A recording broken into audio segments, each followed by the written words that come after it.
Laws of exponents. Fourth law, power of a quotient.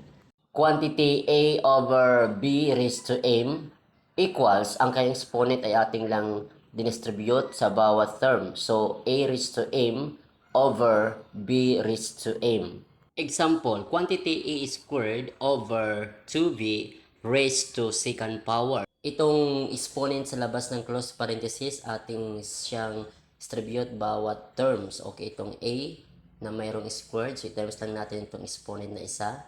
Then, over 2 raised squared, B squared. Okay, so the final answer, itong A, multiply mo ang exponent, that is A raised to 4th power, over 2 squared, that is 4, then B squared, kopyahin. So ito ang final answer, A raised to 4th power over 4B squared.